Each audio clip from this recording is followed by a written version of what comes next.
반갑습니다. 이번에 이상심리를 우리가 이제 함께 공부를 하겠는데요. 여러분이 이제 이상심리를 이제 공부를 시작하실 때 꼭 이제 기억하셔야 될 게 뭐냐면, DSM-5로 이제 그 2013년도부터 이렇게 DSM-5가 우리나라 버전으로 이렇게 나왔죠.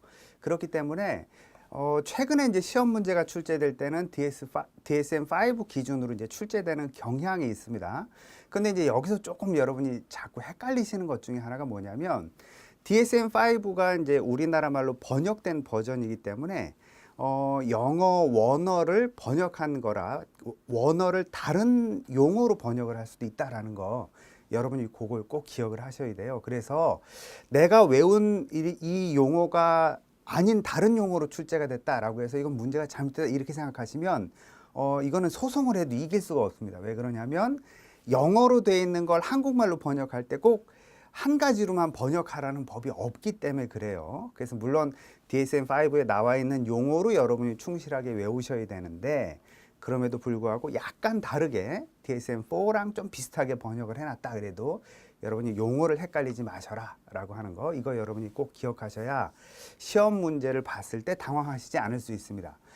그리고 이제 그 이상심리를 여러분이 공부하실 때 꼭 이제 포인트를 갖고 중요하게 생각하셔야 될 게 뭐냐면, 숫자들이 이렇게 나오는 게 있잖아요. 몇 개 중에 몇 개, 혹은 이제 뭐 몇 개월 이상, 혹은 몇 개월 미만으로 뭐 이렇게 나와 있는 거. 이 숫자들이 시험 문제 내기가 상당히 좋아요. 저도 이제 가끔 뭐 시험 낼 때 이제 뭐 이렇게 오지선다 다지선다 하면 그런 문제 내거든요. 이게 헷갈리니까 학생들이 거기서 이제 좀 잘 틀립니다.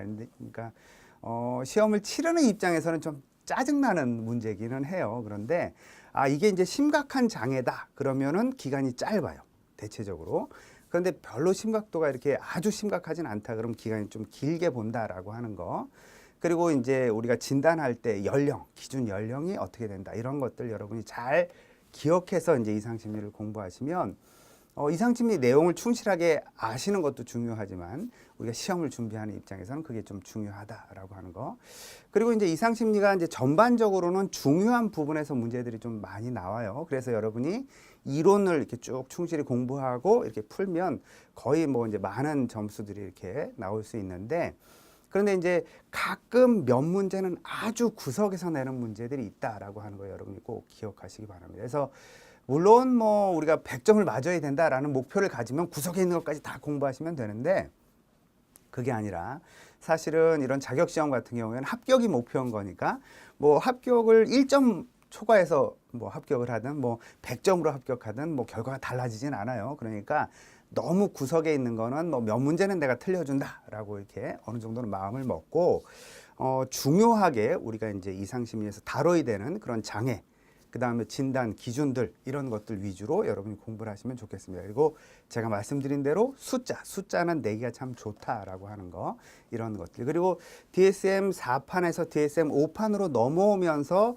이렇게 이제 그 카테고리가 바뀌었다라든지 이런 영역들이 있잖아요. 이상심리 내용, 이론 공부할 때 이제 다 나오는 내용입니다. 이렇게 카테고리가 바뀐 영역들이 있으니까 그것에 대해서는 여러분이 명확하게 어떻게 변화가 일어났구나라고 하는 거, 이런 거를 명확히 인지하고 공부를 하셔야 나중에 이제 시험 문제가 좀 그런 게 이제 좀 응용이 돼서 나오는 경우들이 있으니까, 그래서 좀 여러분이 잘 공부를 하시면 좋겠다라고 하는 거.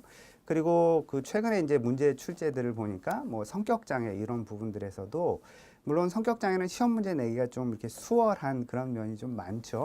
왜 비슷비슷한 게 10개가 딱 이렇게 몰려 있으니까 거기서 몇 개만 이렇게 딱 이렇게 바꿔놔도 이게 이 장애였나 이 장애였나 이제 이런 게 헷갈리는 그런 경우들이 좀 있습니다. 그러니까 이제 성격 장애에 대해서도 여러분이 잘 이렇게 내용을 이제 공부하시면, 물론 이제 구석에 있는 걸 다 외운다 이렇게까지는 뭐 몇 문제는 버릴 수 있다라는 여유를 좀 가지시고 중요한 것 위주로 외운다 이렇게 생각을 하시면, 뭐 이상심리 때문에 크게 고통을 당한다라든지 뭐 이상심리 때문에 뭐 이렇게 합격을 못했다라든지 이런 경우는 사실은 그렇게 많지 않습니다. 이상심리가 외우지 않은, 그리고 이제 제대로 이렇게 이론에 대해서 접근을 하지 않으면 상당히 까다로운 과목이 될 수 있는데, 여러분이 이제 이론을 충분히 들으시고 또 필요한 부분 외우시고 문제를 이제 우리가 제시하는 대로 문제를 좀 풀어보시면 뭐 합격선에 이제 이렇게 평균 이상으로 올라가는 데는 큰 어려움이 없는 그런 과목이니까 너무 부담 갖지 마시고 공부하시면 좋겠습니다.